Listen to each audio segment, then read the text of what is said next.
Kung naghahanap ka ng helmet na pasok sa budget, maporma at dumaan sa safety standards, ito ang bagay sa'yo, ang Studs Helmet. Isa nga ito sa mga bagong brands na helmet ni Moto Market. Sa loob ng box, included na nga dyan yung kanyang extra lens, yung ating pinaka-helmet. Meron pa nga siyang dust bag. May bag na siya tapos nakabalot pa.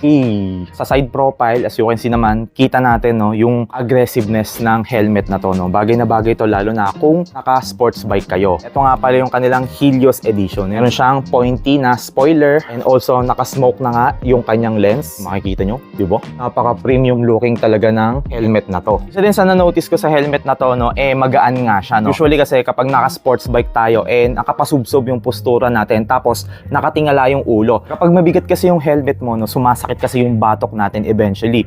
Pero kung magaan yung helmet mo, hindi ka nga agad-agad basta nga mangangalay. And guys, sobrang gaan niya. Very lightweight. Maganda rin yung ventilation system niya, no? Marami siyang daluyan ng hangin. Meron siya dito dalawa sa taas and also meron din siya dito sa may kanyang chin. No, pagpapasok ka sa trabaho, bagong paligo, nagsuot kagad kayo ng helmet, so may tendency makulob yung ulo nyo. Bandang huli, medyo sasakit ng konti yun kasi nga parang hindi siya nakakasingaw. So good thing na itong Studs helmet natin, may breather nga siya dito sa taas. And also guys, naka-hypoallergenic na nga rin pala no, yung mga liner nito, no. Meron kasing iba na sensitive skin, no, kapag nakakaskas yung balat nila, namumula, namamantal. Pero dito sa Studs helmet na Helios, hypoallergenic na siya, kaya hindi mo na kailangan mag-alala kung medyo sensitive yung skin mo. Hindi mo aakalain na sa halagang 2,900, magkakaroon ka na ng ganitong kaporma at aggressive na helmet.